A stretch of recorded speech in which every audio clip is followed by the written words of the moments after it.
Okay, so this is a recording for my children of how to make the chicken casserole that everybody loves.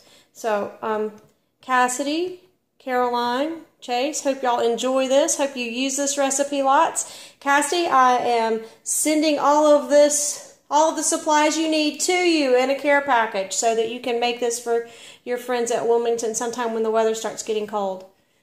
Here's what we're going to start with. You need two cans of just canned chicken breast. So I'm going to open both cans and then I'm going to drain the water.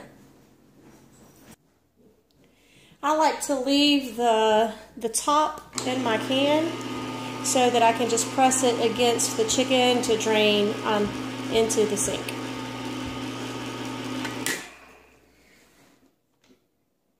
So I'm going to leave that in and go drain it. So after you've drained the chicken, just dump it right in there. I would typically use a 9 by 9 inch pan to prepare this, so it's going to look kind of thin. I couldn't actually find a 9 by 9 inch pan at the store that was thicker than 2 inches tall, and I was a little bit concerned that if it were not tall enough that the casserole would actually overspill or bake over while you were baking it and make a big mess in the oven. So I'm sending you a larger pan than you need. This is 11 by 9.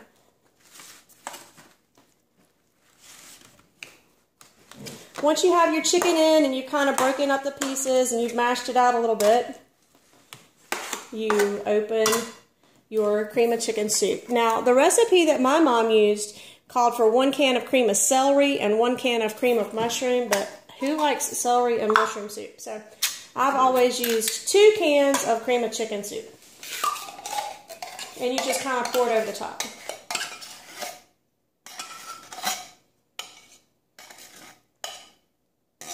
This was, again, it would turn out a lot prettier if I had a 9 by 9 inch pan. It would be a lot better if you had your camera on this side of the table, shooting that way, because if your arms are in the way, you're not seeing what's going on in your belly.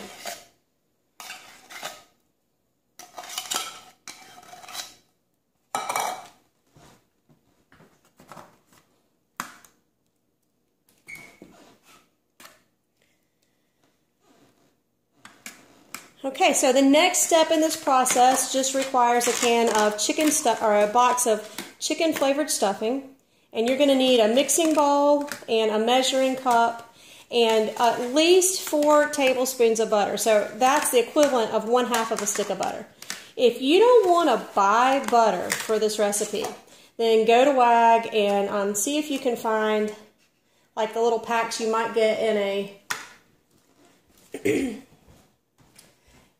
like at the hotels when you go for a continental breakfast. Those are usually a teaspoon of butter, but you can check. Like the country pack might be a tablespoon. You need 4 tablespoons of butter, and actually that is just really 1/2 of a stick. So I'm just going to cut this stick in half and follow the package directions for the stuffing mix. It tells me to add 1½ cups of hot water. And I'm going to add that in first, and then I'm going to add my butter in to kind of get it to melt up a little bit. And then I'm just going to pour the stuffing in, mix it all up in my bowl, and get it kind of moistened. And then I'm going to spread it over the top. So I've already added my hot water. Again, I'm going to cut my butter into pieces. I'm going to go ahead and cut it in half so I know how much I need.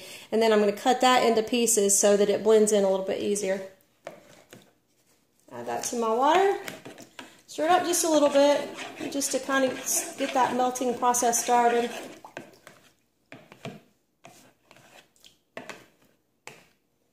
And then add the stuffing mix.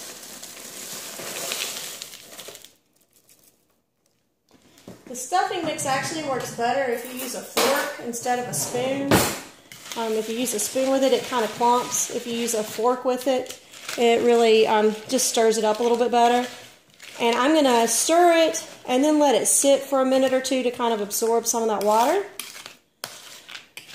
Now, if I were going to make a full family meal, the kind that that would be like a Sunday afternoon dinner, there are some other things I would add to this.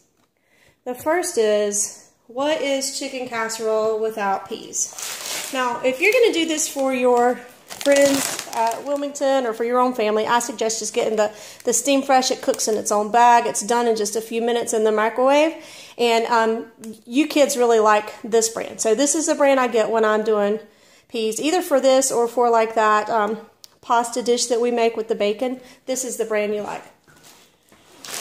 Another thing that you've always liked is the yeast rolls. So, you know, just while this chicken casserole is baking, you can also throw in the yeast rolls, and that kind of will be a total meal if you wanted to serve it with the peas and the casserole itself. That's good, but you've always enjoyed the yeast roll. So if it was just going to be like 4 of us at home, chicken casserole and peas would be great. But if you're trying to serve 6 or more, you need to probably pad it with probably yeast rolls. And finally, because tomorrow is Caroline's 16th birthday, we're going to make an apple pie today to use for her birthday later tonight. And that, again, it's something that I would buy either the Marie Callender's Dutch apple. I think that that's one of the best ones as far as a frozen pie goes. And it's easy to make because you just take it out of the box and pop it in the oven. And you don't need to tell people that it's a, you know, frozen pie that you just cooked. But all of this can cook at the same time at the same temperature, which really makes it an easy meal to prepare for an afternoon or for friends. So you're going to make the Dutch apple pie. Just take it out of the box, follow the directions, and if you don't have Breyer's vanilla ice cream, natural vanilla ice cream, then you're doing yourself a disservice, because that is going to be delicious with this Dutch apple pie.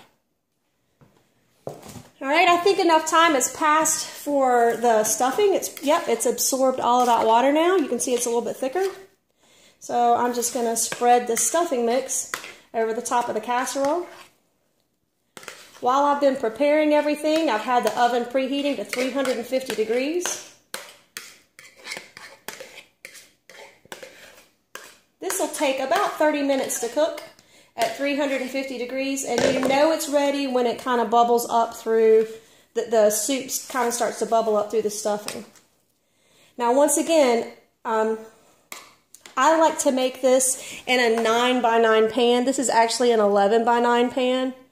But one of the problems I have had with a 9x9 pan is sometimes it'll bubble over the edge, and then you've got a problem in the bottom of the oven. So this 11x9 may look a little different from what you're used to seeing me cook on Sunday afternoons, but it's still going to be an easier cleanup, because all you have to do is just, you know, put the stuff in the recycling bin when you're done.